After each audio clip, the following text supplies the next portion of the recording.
दोस्तों, श्रीलंका दौरे पर भारतीय टीम के एक नए इतिहास की, एक नए अध्याय की, एक नई शुरुआत हो चुकी है। क्योंकि श्रीलंका दौरे पर भारतीय टीम ने टी20 सीरीज जीत ली है। 3 मैचों की टी20 सीरीज में पहले 2 मैचों में श्रीलंका को बुरी तरह हराया है। बुरी तरह इसलिए कह रहा हूं क्योंकि अगर आपने मैच देखा होगा तो आप समझ ही गए होंगे कि एक के बाद एक कैसे श्रीलंका के प्लेयर्स को आउट करके, एकदम घरी करके, कोलैप्स करके उनसे मैच दोनों छीने हैं। तीसरे मैच का रिजल्ट डिपेंड नहीं करता उस पर जीत हार सीरीज की, क्योंकि पहले ही टीम इंडिया सीरीज जीत चुकी है। लेकिन दोस्तों, इस सीरीज में बहुत कुछ पॉजिटिव रहा तो कुछ नेगेटिव भी रहा। टीम इंडिया का क्या टारगेट होना चाहिए, कैसे ये जो नई जोड़ी है, नया डुओ है सूर्य कुमार यादव गौतम गंभीर का, वो 2026 के टारगेट को सेट करेगा। आज की वीडियो में बात करेंगे।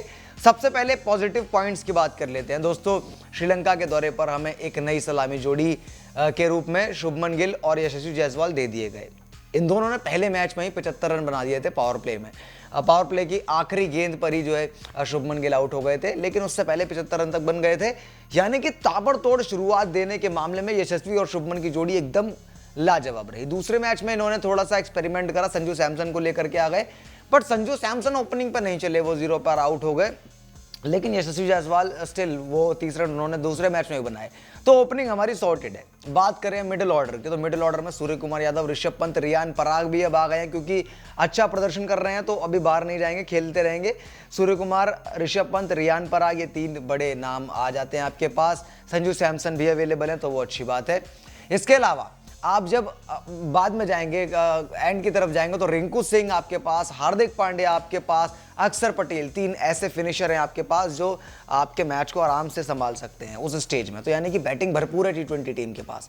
रही बात बॉलिंग की, तो आपके पास मेन सीमर्स हैं। अभी बुमराह टी20 नहीं खेल रहे, फिर भी जो अगर आप काउंट करें अर्शदीप, सिराज, बुमराह, शमी, 4-5 लोगों को काउंट कर लेंगे, उसके बाद भी खलील जैसे यंगस्टर्स भी हैं हमारे पास। वहीं अगर स्पिन की बात करें तो जड्डू अब इस टी20 फॉर्मेट में नहीं, तो उनकी जगह अक्सर परमानेंटली मतलब अभी फिलहाल ले चुके हैं।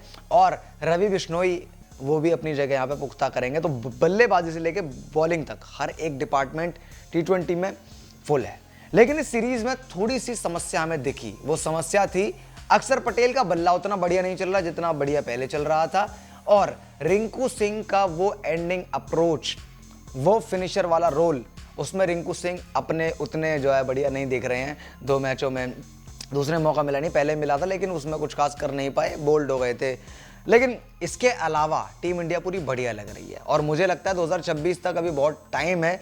इस टी20 टीम में बहुत सारे एक्सपेरिमेंट किए जा सकते हैं, और उन एक्सपेरिमेंटों को जो है वो कौन ठीक रहता है, कौन खराब रहता है, उसके बेस पर 2026 की फाइनल टीम तैयार होगी। यानी कि आप समझिए, गौतम गंभीर और सूर्य कुमार यादव की जो जोड़ी है, ये अभी भी बढ़िया लग रही है। बट इस फॉर्मेट में जब ये बहुत सारे समीकरण बदलेंगे, एक्सपेरिमेंट करेंगे, उसके बाद छन छन के फिल्टर होकर ये टीम कितनी सुपर बनने वाली है, और 2026 की ट्रॉफी भी कहीं नहीं जा रही है। बाकी आपकी जो भी राय हो कमेंट में बताओ, वीडियो को लाइक करो। और हाँ, यहाँ पर आ रहे न्यूज़ पर आपको मिलती है तमाम स्पोर्ट्स के अपडेट्स, तो चैनल को सब्सक्राइब करके नोटिफिकेशन बेल दबाइए। फेसबुक पर वीडियो देख रहे हैं तो पेज को लाइक करके फॉलो कीजिए। मैं मिलता हूँ अगली वीडियो में, तब तक के लिए नमस्कार, जय हिंद।